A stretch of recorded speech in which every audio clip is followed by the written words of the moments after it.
Bonsoir à tous. À la une de ce journal, à quelques heures de l'ouverture de la campagne électorale, la guerre des sondages se dessine dans l'arène politique.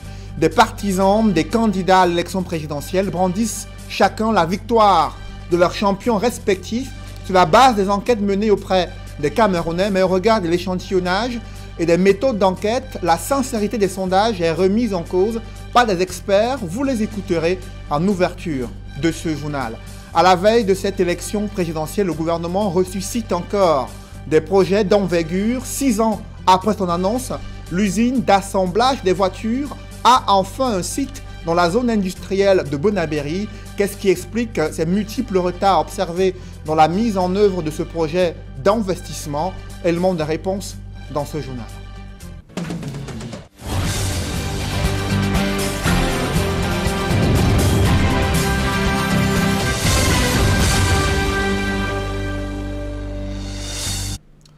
Merci de suivre cette édition complète de l'information sur Equinox Télévision. Vous l'avez suivi durant plusieurs semaines à la une des journaux, mais aussi sur les réseaux sociaux, un cabinet américain qui projetait déjà la victoire du président sortant Paul Biya à l'élection présidentielle prévue le 7 octobre prochain avec près de 81% de suffrages exprimés en sa faveur. Les résultats d'un tel sondage ont suscité un tollé de réactions sur la toile. D'autres partisans des candidats à l'élection présidentielle ont également brandi leurs sondages dans lesquels leurs champions respectifs sont d'ores et déjà donnés vainqueurs de cette élection présidentielle. Comment analyser ces multiples sondages? Quelle peut être la pertinence au regard de l'échantillonnage et des méthodes d'enquête qui ont été menées? Élément de réponse avec Guy Zogo dans ce reportage. Cela a l'air d'une révolution. Les sondages font une éruption remarquée dans le paysage politique camerounais à la faveur de la présidentielle du 7 octobre prochain. Pour le docteur Christian Bios, sociologue et enseignant au département de sociologie de l'Université de Yaoundé 1, il s'agit là de l'expression de l'avancée du processus de démocratisation au Cameroun. Si on s'est engagé à devoir démocratiser la vie politique, il faudrait également s'attendre à ce qu'à un moment donné, qu'on puisse avoir ces organes qui puissent sonder les avis des Camerounais, non seulement sur la politique telle qu'elle est menée par le gouvernement en place, mais également les avis des uns des autres quant au devenir de la société ou alors quant à ce qu'ils aimeraient avoir comme candidat pour ou après les échéances à venir. Pour autant, rappelle-t-il, cette technique montre d'ordinaire une volonté de contrôler, voire d'influencer l'opinion ou l'électorat dans le cas d'espèce. Une forme de manipulation assez subtile de conscience qui voudrait qu'on se dise qu'il y a une technique savamment orchestrée qui voudrait donc qu'on arrive à se dire que voilà les avis à l'heure actuelle des Camerounais qui ont choisi tel ou tel candidat. En revanche, poursuit-il, cela ne souffre plus d'aucun doute.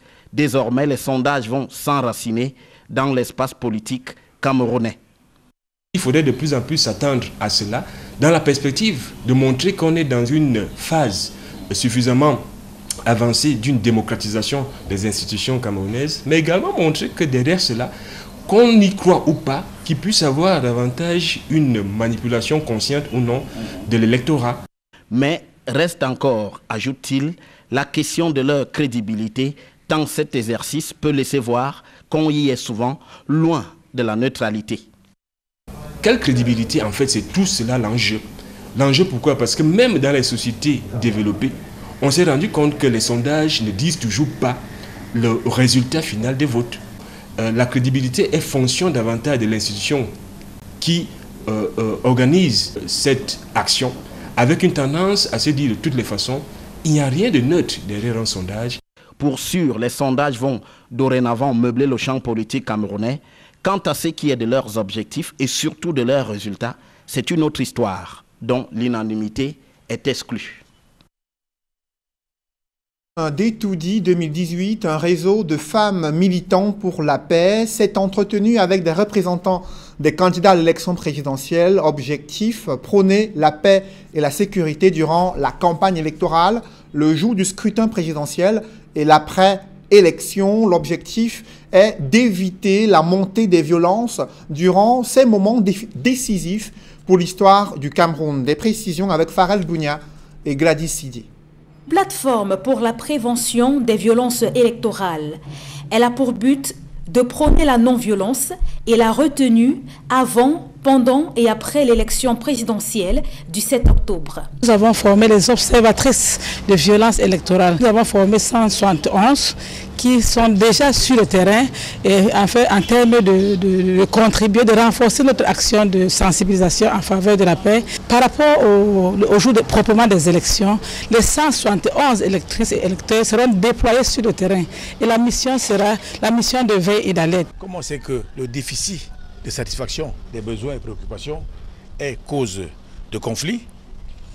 Nous sommes dans cette rencontre pour essayer de nous harmoniser, mutualiser avec les autres associations pour essayer d'interpeller les gouvernants et les candidats aux futures élections pour que le contrat social entre eux et les populations soit assuré.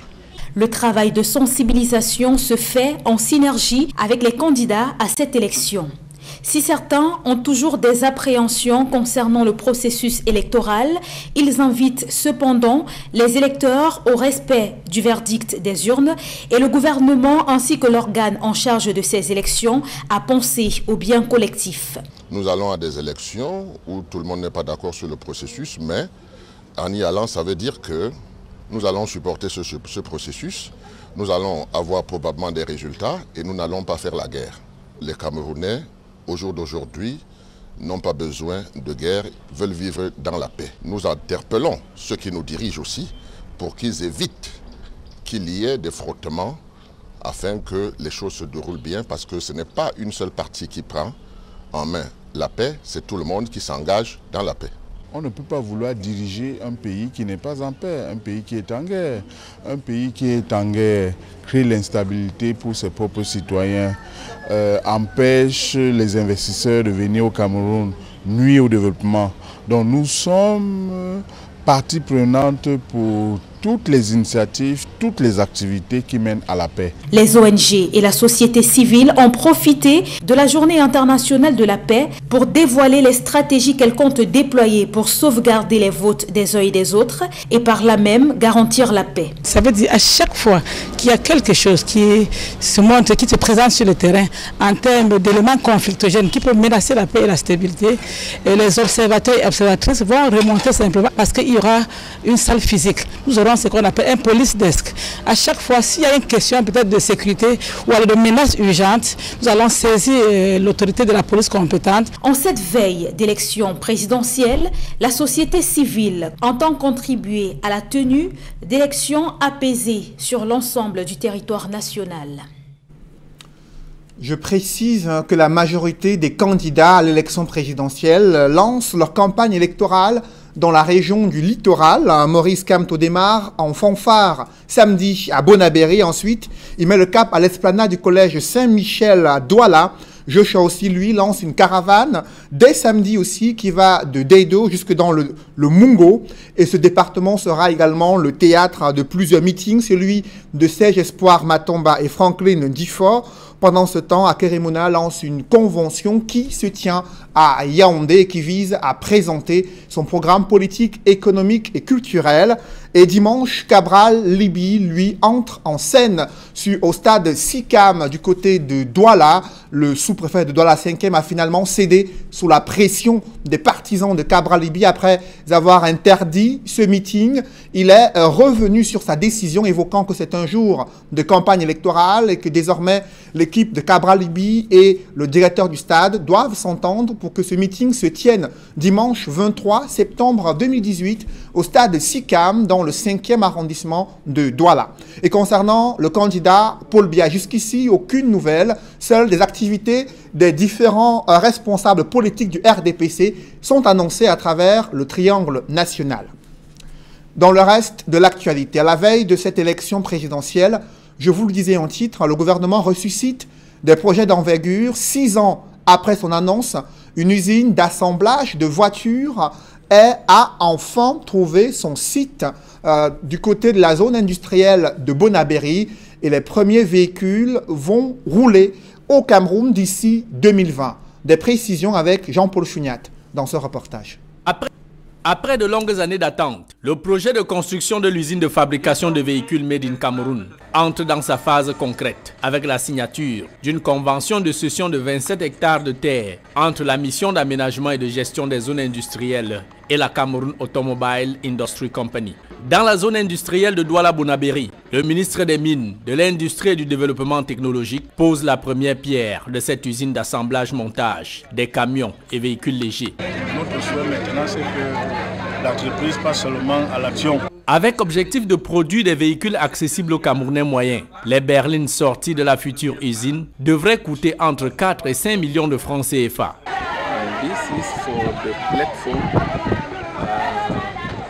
for many investors. We have foreigners and Cameroonians who are going to operate on this platform. Le projet qui commence ainsi à prendre corps voyait le jour à l'aube de la campagne présidentielle de 2011. Plusieurs offres indiennes et chinoises annoncées à Douala et à Kribi sont restées lettres mortes. Parlons de la question de santé qui préoccupe les Camerounais. L'hôpital La Quintini de Douala qui tente de corriger les mauvaises pratiques qui traumatisent les malades dans cette formation hospitalière. Une rencontre s'est tenue à Douala sous le thème « L'amélioration de la qualité des soins ». Les professionnels du corps ont échangé dans le but de trouver des stratégies fiables. Cependant, de telles rencontres se multiplient, mais les patients continuent de se plaindre de la qualité des soins qui est délivrée dans cette formation hospitalière. Reportage d'Alas Tiana et Flavien Valodongo. Des mauvaises pratiques médicales qui animent certains personnels de santé dans nos hôpitaux au Cameroun entachent la qualité des services. À l'hôpital La Quintini de Douala, les praticiens de la médecine se remettent en question. Est-ce que l'accueil que nous réservons aux malades est de bonne qualité? Est-ce que l'écoute est de bonne qualité? Est-ce que la prise en charge des malades est de bonne qualité? Est-ce que nous sommes là quand les malades ont besoin de nous? Donc c'est par rapport à toutes ces interrogations qui amène donc les professionnels de ce département de se mobiliser. Avec pour fil conducteur l'amélioration de la qualité des soins, le département de médecine interne et spécialité de cette formation hospitalière qui se rappelle des multiples incidents entend corriger les erreurs. Mais il y a toujours ce problème où on dit bon, les lits, il manque de place en fonction de l'afflux des patients. À certains moments, on est obligé de les héberger dans d'autres services pour pouvoir remédier à... C'est-à-dire puisqu'on ne peut pas les renvoyer à la maison. Avec l'âge de l'hôpital, vous voyez comment les édifices ont pris également de l'âge. Donc c'est pour cela qu'on parle également qu'il y a donc l'amélioration du cadre de travail qui est l'un des grands chantiers de la direction de l'hôpital. La rencontre qui réunit le personnel de santé de l'hôpital La Quintini et d'autres hôpitaux de la ville de Douala est un forum d'échange entre professionnels pour le bonheur des patients. On a gravi certaines marches d'escalier. En ce qui concerne la fonction accueil, qui a été aménagée avec des boxes pour pouvoir accueillir des patients dès l'admission et les orienter. Avec un certain nombre de mesures correctionnelles, ça mène donc les praticiens à être un peu plus à l'écoute et qu'on croit qu'avec le temps, on pourra tendre vers la perfection. La deuxième édition des journées scientifiques du département de médecine interne et spécialité de l'hôpital La Quintini se présente comme une boussole dans l'amélioration des conditions des soins aux patients. Parlons à présent de la réhabilitation de la voirie urbaine de Berthois dans la région de l'Est. Ce projet piétine et pour cause l'épineux problème d'expropriation et d'indemnisation des populations se pose avec acuité. Pourtant, les fonds du CDD sont d'ores et déjà disponibles, près de 21 milliards de francs CFA pour réhabiliter 14 km de route, mais le projet tarde encore à démarrer. Évocation avec Benjamin Issam. Berthois, capitale régionale de l'Est, la voirie est en piteux état. Voitures comme motocyclettes se livrent au quotidien à ce calvaire. Même les axes principaux ne sont pas mieux lotis. L'espoir des populations réside sur le contrat des endettements développement dont les travaux de réhabilitation de la voirie viennent d'être lancés à Berthois. Un ouf de soulagement. Les routes, la voirie de chez nous ne valait plus vraiment la peine. Alors, sûr de ce que d'ici 2 mois, les travaux vont effectivement commencer. Vous imaginez, c'est de la grande joie. Ce projet attendu depuis 4 ans par les populations avait pris les allures d'un serpent de mer. Je suis content, je suis heureux que ces travaux de construction de routes puissent commencer maintenant là. Parce que les populations de Bertoua et de la région tout entière ont attendu trop longtemps. Ça fait plus d'1 an que ces populations attendent que nous en soyons à ce niveau-là.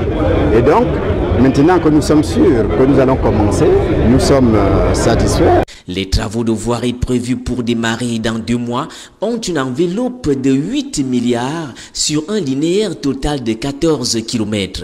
Des voies de désenclavement et de desserte sont prévues pour un revêtement de pavés et de béton compacté au rouleau. Il y avait déjà des travaux de services urbains qu'on a fait. Il y avait les ateliers municipaux pour lesquels on a commencé le chantier et qui est en cours d'achèvement d'ailleurs. Et donc aujourd'hui, c'était le volet le plus important du programme pour environ 13 milliards et demi de francs CFA, toutes taxes comprises, qui vont concerner essentiellement les voiries. L'entreprise Sogea Satom, chargée de livrer le chantier dans 24 mois, est déjà à l'œuvre. La carrière de Mandjou est opérationnelle, y compris le site de construction du terminal de transport. À propos des expropriations, la commission d'évaluation des biens tarde à déposer sa copie. Autre inquiétude, la réactivité toujours lente des concessionnaires et Néo-Camtel et Camwater à déplacer leurs installations. Le ministère de l'Habitat et du Développement urbain, maître d'ouvrage, invite l'entreprise au respect des délais en évitant la bureaucratie et des procédures inutiles. Les performances scolaires des meilleurs élèves récompensés par le gouvernement, ils ont bénéficié des primes d'encouragement au regard des résultats escomptés durant les examens officiels de fin d'année scolaire 2018. Des précisions dans ce reportage de Guizogo. Une fois de plus, l'heure de gloire des élèves méritants du secondaire a sonné avec la tenue de la 2e édition de la journée de l'excellence du ministère des enseignements secondaires à Yaoundé. Les lauréats n'ont pas boudé leur plaisir de se voir ainsi au firmament. Ils sont au total 239 à avoir étrenné les récompenses du MINSEC offertes en collaboration avec le partenaire Société Anonyme des Brasseries du Cameroun. L'action de voir mes efforts acharnés récompensés. Ce n'est que l'aboutissement d'un travail acharné, d'un travail vraiment dur, parce que j'ai dû me priver d'un grand nombre de choses sans pour autant être coupé de la réalité du monde. Je suis très heureux de faire aujourd'hui la fierté de mes parents et de mon collège qui a su m'offrir un cadre idoine pour mener à bien les études secondaires et pour pouvoir avoir eu cette mention. Fiers de leurs efforts, les lauréats déclinent même quelques recettes de leur succès à l'adresse de ceux qui aspirent à leur emboîter le pas demain. Travailler, on n'invente pas la roue, travailler, être discipliné et prier. Et on conseille aussi, moi personnellement, je conseille aussi de cultiver la confiance en soi, parce que quand tu as confiance en toi, tu te dis que la mention commence à très bien excellent et que tu peux avoir ça. Il n'oublie pas qu'un succès ne se construit pas seulement avec des savoirs livresques, mais aussi grâce à son entourage. L'apport de l'environnement compte beaucoup. Le soutien familial, le soutien de ta communauté éducative à l'école, ça compte également, même de tes camarades. L'avenir aussi fait partie de la prochaine étape à laquelle il pense déjà. Dans mes études supérieures, je compte me lancer dans l'ingénierie. Particulièrement dans le génie mécanique ou le génie civil. Mais je serais vraiment très satisfait si je pouvais obtenir une bourse pour étudier à l'étranger. Avec 250 000 francs CFA reçus par les majors nationaux qui ont plafonné à 18 sur 20 de moyenne et les bourses spéciales pour les filles des filières scientifiques, il y a forcément de quoi faire. Tout comme les enseignants qui n'ont pas été oubliés en ce grand jour. Sentiment de joie, de satisfaction, c'est ça qui m'a manié pour la réception de ce prix de l'excellence. Je suis le premier national en sciences physiques, 8e sur le plan national, toutes matières confondues, donc ce n'est pas donné. Place désormais à la 3e édition des Journées de l'excellence du ministère des enseignements secondaires qui va davantage ancrer cet événement dans les habitudes. Ils ont démarré les travaux de construction de la stèle en mémoire des victimes de la catastrophe ferroviaire survenue à Ezeka. Cependant, les populations riveraines préviennent déjà le gouvernement sur les risques de récupération politique d'une telle initiative et leur souhait, c'est de voir ces travaux être réalisés dans les délais impartis. Évocation dans ce reportage signé Marcelin Gansop.